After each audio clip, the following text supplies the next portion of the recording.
Kaming Domingo akong gitunan ang unshakable life. Unsa ba ang word na unshakable?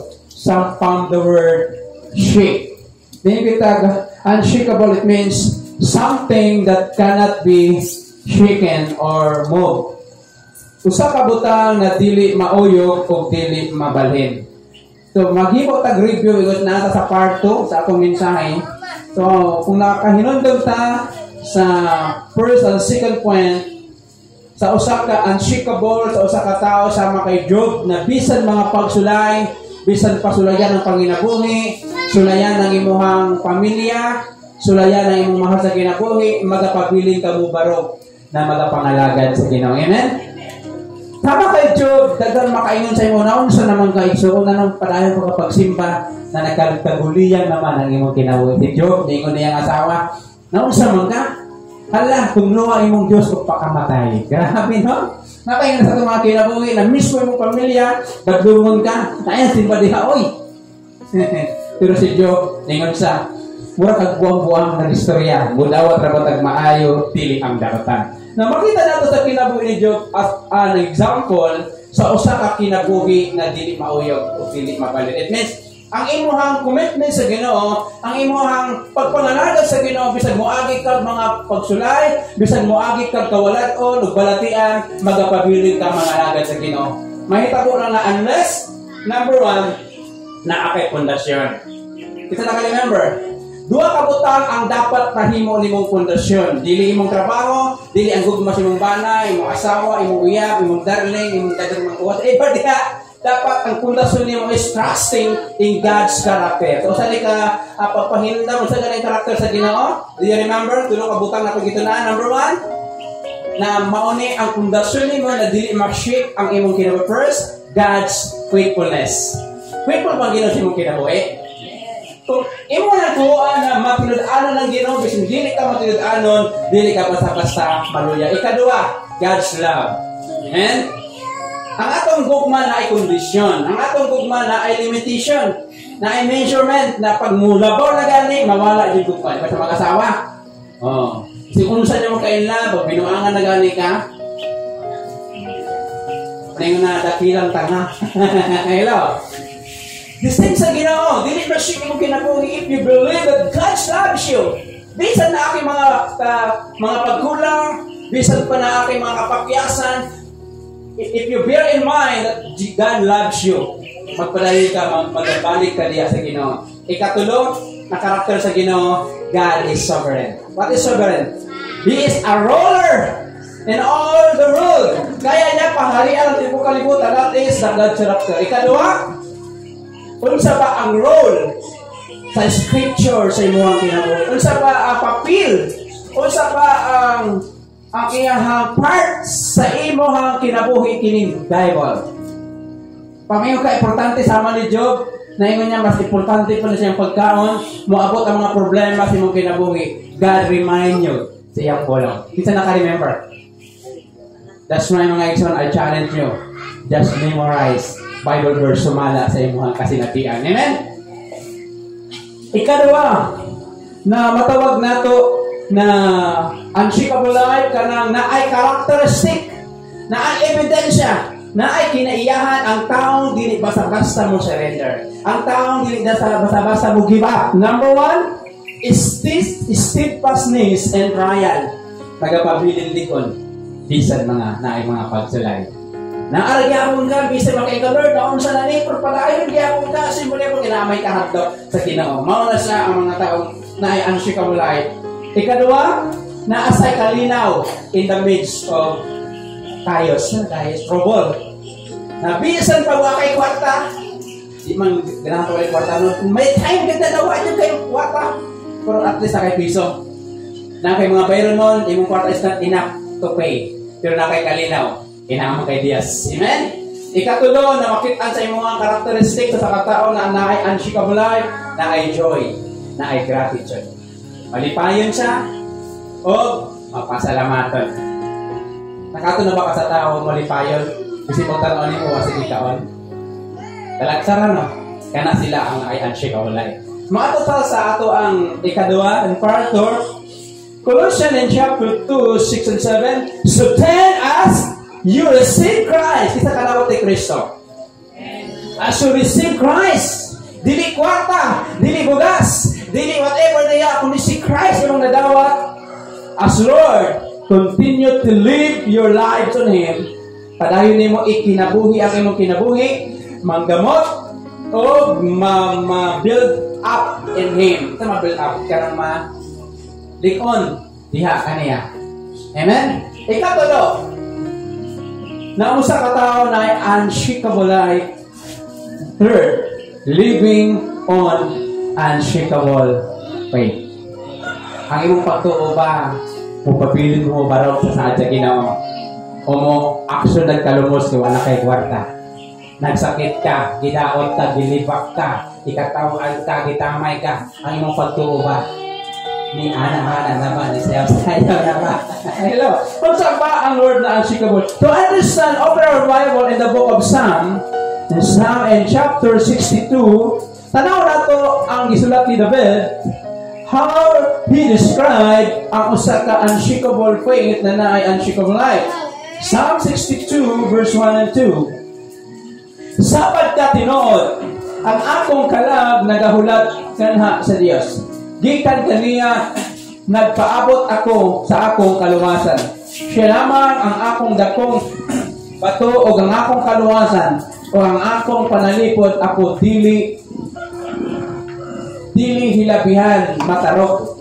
So, gipakita ni David, ang usa ka tawo na naay unshakable faith na magaresult sa iyang unshakable life na siya magahulat sa Ginoo. In English, mabasa nato, those who trust in the Lord is silently wait on the Lord. Ano sa mga word na silent? Tinsa dre ang nakaagi na may problema sa barangay. Di ako pusulado, di ako mamanagdan. Unsa man ka Ginoo, naunsa naman eh.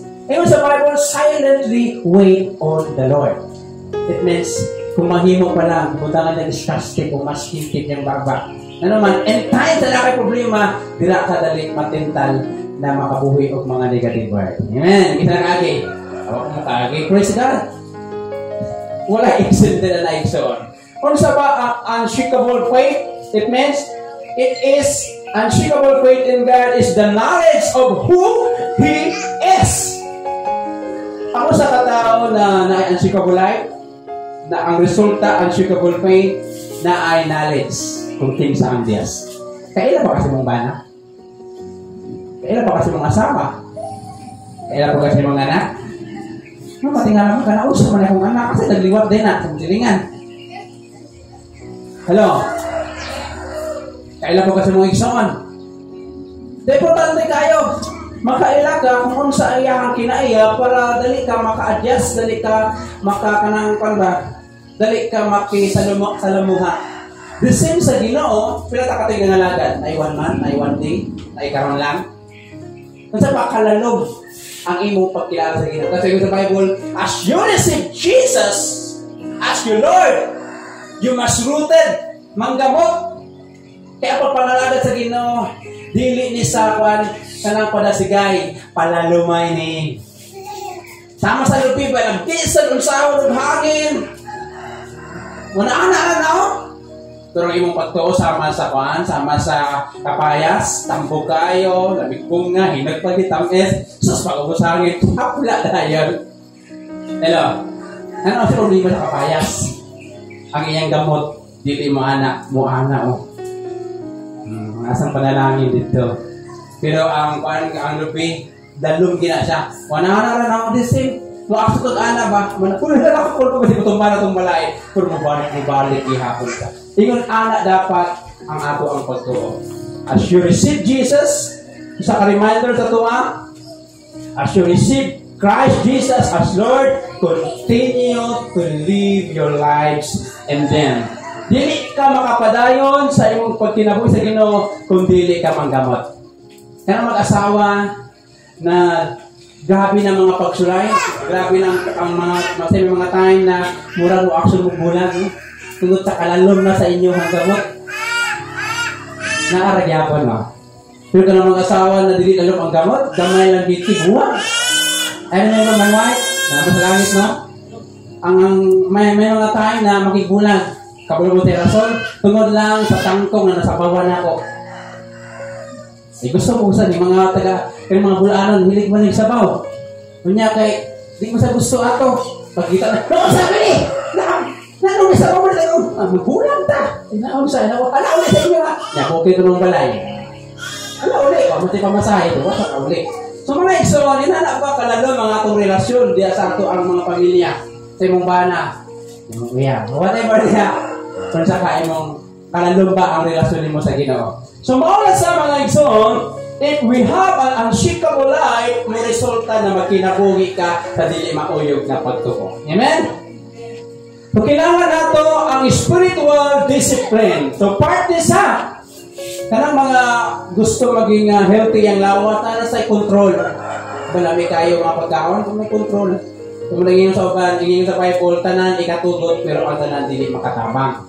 Hala, lagi maka-obliction, pero siguro adlaw kan arat na ako, di ka mag-direct. Di ba? Now, mariging mo na moderate lang mga igsoon. This is sa pag-serve the Lord, we need to have a spiritual discipline. Unsa man ang spiritual discipline? First, our prayer. Unsa ang connection sa prayer nimo sa imong pagtuo o sa imong unshakable life? Dako kayo igsoon. Tanawa mga asawa na wa na istoryanay. Dali ra magud niyo. Luya, samot po. Islan ka dayon. Pero kanang maninguma din mo communicate, mo sa mo to develop ang inyong relasyon. I remember kay Moses sa Mount of Sinai, di ba? In 40 days, nasa dito, pagkawas niya, kaya nga sila nag-shine ang iyang naon. Nanuman, tungod sa glory sa Ginoo. Mogya ko na mag-close ang imong relasyon, kung kinsa man ang imong kaistorya perme, mas pilihan na ang imong asawa, ay nang higala, kay delikado. Pero, bisan pa sa pagpangalagad sa Ginoo, we need to have a spiritual discipline first, your prayer life. Tanay mong katupad, kaampo pa ba na? I remember when I was in Bible College, usta ka estudyante na sure na nako yung niya, pag-ampo para mabuhi ka. Panagpras para mabuhi ang uban. Di ba? So number one is prayer. Kumusta nga itong prayer? Nabata ina prayer? O manata, you know what I mean. And I remember, sa nagkaon me sa Bible College, grabe lang, ikayo ang leksyon man ako sa Dublin, asin. Ang tuludok ay may salaysay. Ito na. Ang gihimo na ako, naliit ko sa mga kauban, yung niya, you know what I mean. Amen. Grabe. Wag pa lang hatag, you know what I mean. Amen. Ito mga ison, importante kayo ang prayer. Mauna ang imong gininhawa. Mauna sa ang mulipon sa imong pagtuo o ang imong kinabuhi, dili pa sa basta mauyog. Once na maluya na gani ka, first, i-check. Kasi nagamit sa mga panghilanat, na? Thermometer, na? Kasi, kana kayo ba, taas na kayo. 50 na ang degrees yung prayer. Kuha na libre prayer. Kung nahimo na guro kan, 10% na lang, bugnaw na kayo. So, my son, we remind sa Word of God, as you receive Christ, you must continue to live. How to continue to live in Jesus? By rooted and built up, first by prayer. Number 2, kini, scripture reading. Honestly, hindi ka ba sa Bible? Ako na ako sa Book of John in chapter 12, chapter 14. So, importante kayo na naatay daily scripture reading para ang atong pagtuo mo increase, din ang atong kinabuhi, dili basta-basta mo giba. Next, community involvement. So, involve ka sa mga buluhatan sa simbahan. Hello? So, importante kayo to have unshakable faith, we need a daily practices. I-practice ang prayer, i-practice ang pagbasa Bible, i-practice ang pag-involve, dili pwede na hantod na mubalik ang Ginoo, di ka magpagamit sa iya. Ha? Sayang ang talent, naghihatag sa iyo, asa naghihatag sa mga ingon, di ba sa Matthew 25, Lord, akong gilubong. Kaya nahadlok ko. Wala. Ipagamit kung unsa man ang pwede mahimo nimo sa bulaton sa Ginoo. Gawa sa daily practices, next, building community. Paano pag-build sa community? Open our Bible in the book of Hebrew in chapter 10, 24 to 25. Common sa na verse.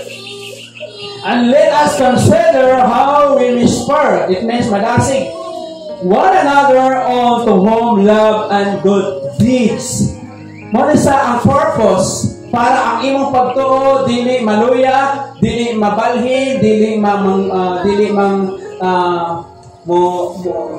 malumos tungkol sa problema, ayaw kalimti ang pagsimba. Kung tanaw ito muna ang verse sa Hebrews chapter 10 na ayaw kalimti ang panagtigong. Hello? Pastor, sama na. So that is the Bible. Di na ako ang pulong. Sa Bible, ayaw kalimti ang panagtigong. Kung sa ba ang panagtigong na itong ginabuhat dire? First, muna sa ang Sunday service, second, prayer meeting, o mga simbalay.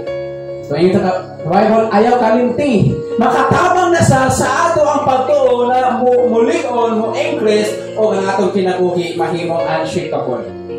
Amen? Christian fellowship is fostering in unshakable faith. Ang paghihiyo sa nato, paghimapat nato sa atong mga kauban sa pagtuo, mo tabang na sa para ang atong pagtuo dili maluya. We are called to support one another in our journey. So, kita na nag-journey ta mga igsoon. Ang diin sa amon pagbalik sa Ginoo. Ikatulo, how to have an unshakable faith na mubunga sa imong unshakable life being witnesses. Maayo ba ka na testimony sa imong silingan, sa imong bana, sa imong asawa, sa imong anak, sa imong higala, kung trabahante ka, sa imong katrabaho, makita ka nila na Kristo sa imong ha. In Matthew in chapter 5, 14 to 16, you are the light of the world. Ito yung katupad. Ikaw ang kahayag sa kalibutan. So, kumusta atong suga? Kahayag pa ba o ipat-ipat na marang ipat? You are the light of the world. Let your light shine. Imong kahayag daw, pasigaa. Makita sa tao, nakahayag ka kung nakakipagtuo. Kabalo ang tao, imong silingan, yun sa imong sitwasyon karon. Kabalo sila na kay sakit, kabalo sila na loss sa imong financial, kabalo sila nag-encounter ka o mga problema. Being a good witness to be a light, dapat imong pagtuo, makita nila na akagyapon nagapangalagan. Bisan pag ikatawaan na ka, gitamay na ka, ibay-piay na ka, ay mong pagtuo, dili mawala, kay light man ka. Once ang imong pagtuo, mawala ang imong kahayag, mo hinahini na po naghayag. Ang kasunod mo sa likod, imbes magkahayag, iwagan mo, madus mo. Nabangga, mamukmo. Gusto ba ka na mamukmo imong pamilya? Hello! You are the light of the world. You are the light of your family. Our lives can be a testimony to the power of God. Ang imong kinabuhi, maimong pamatuod sa gahom sa Dios. Kabalo ang Ginoo sa imong ginagiyan. Just continue lang na magaduol sa Ginoo. And finally, ato ang abrihan atong Bible in Isaiah 41 verse 10. Isaiah 41:10. Okay? Nagaingon ang pulong sa Ginoo in Isaiah, dili ka mahadlok kay ako uban kanimo. Ayaw pagkaluya, kay ako ang imuhang Dios. Ako magalikon kanimo, ako motapang kanimo. Oo, ako mo papindog kanimo, pinaagi sa tuo nga kamot sa akong pagkamataro. Ikaw pa ito katapusan na ang usa ka unshakable life, gawas living in unshakable faith, for nagadawat sa the promise of unshakable future. Kaya sa aran gani ka, di ba? Ingon ka na gang, ikaw di akong higugmaon. Pero may kalma, nining kapitan lang. Di ba? Isa nakagin lagi sa aran, nilaom. Muna nagmahal, nasaktan, nanilhig. Okay na nasaktan, nagmahal, nag-worship. Pero kala masaktan, nagmahal, nabuang, lisod, na nakaligsoon. So, ayaw padala sa dagang mga apik. The promise of unshakable future na sa Bible. So, ingat sa Isaiah 41 verse 10, dili ka mahadlok. Sila ba nahadlok karon? Daulang December, daulang po katapusan, nanapoy maningin, nanapoy mga judit diha, pero nun sa mga loan, nagpatag-lupat dito.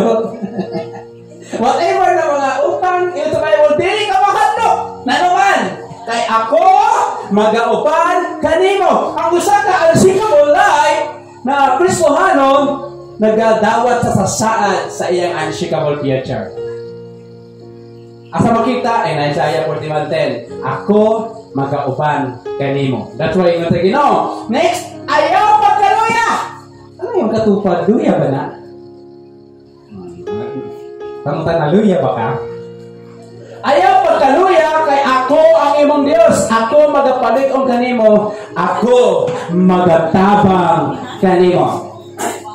Walay lain makatabang. Ang ingon sa Bible, Isaiah 40, ako magatabang kanimo. That is the power, the promise of God to Isaiah, to the nation of Israel, especially sa mga naipagtuo. Amen? Number one is assurance of God's presence. Kanang mga nayan si kabulay tayo ginagunitan na kasiguruhan sa presensya sa Ginoo. Hello? So, ingon sa Bible, ayaw ka handok, ayaw ka luya, then tabangan ka, lipunon ka, gunitan ka sa Ginoo. Hindi ka pugi, basta ang Ginoo ang mugunit sa imong kinabuhi. Amen? Do not fear, for I am with you. I will strengthen you and help you. Strengthen and help you. Kung saan mo bakit nagkaluya sa panahon na huwag tayo magugulat. Sa panahon na daw agin sa imo ang tanan. Ang opportunity, ang trabaho, nasakit pag-yun ka, papagi mo atiman sa imuha, may mga tayo na moabot atong kinabuhi. Always remember that there is God. Ingon niya, I will strengthen you and I will help you. Then ang imong life, dili basta mo giba. Hello? Mas importante na ang kay promise sa ginawa. Hello? Pila sa tuwa diri ang may promise na gikan sa Bible. We have 1,200 promises in all in the Bible, but 500 is available today. Bising isa lang, magunitan nimo. Bising duha lang, kining Isaiah 41:10. Di mo ning i-memorize, di mo ning isulat sa imong balay.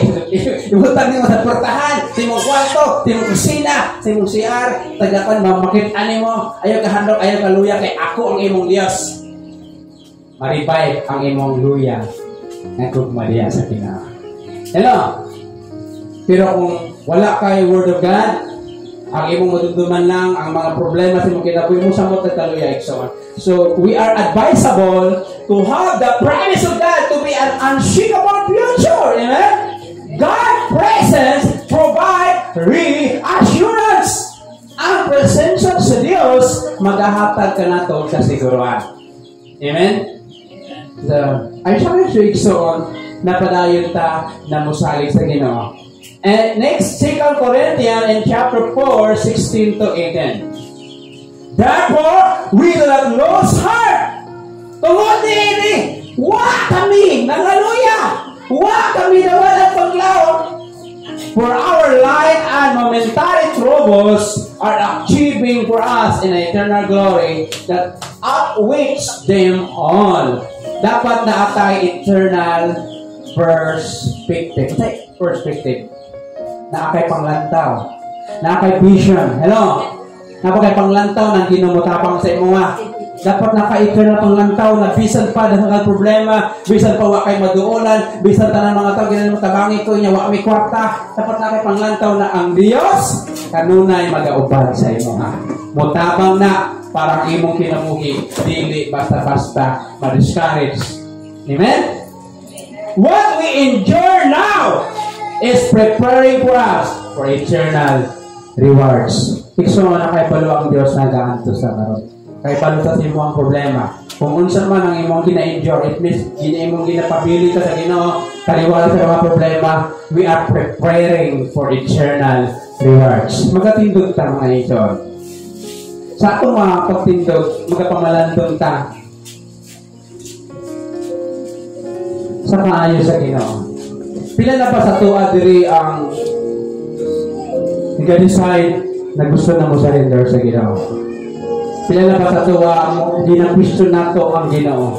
Pila na pa sa tuwa mangutan Lord na nung naingon ani man ang akong kinabuhi. Wala pa ta nakapangutana kung nakapamanandong kung unsa pa atong nabuhat. Unsa pa atong gibuhat para sa Ginoo. Kita we always questioning someone. kaya wala ta ng mga nandun sa kaugalingon. Kung unsa pa ang nabuhat nimo, nanong naluya ka. Unsa pa ang nabuhat nimo, nanong wala kay kusog karon.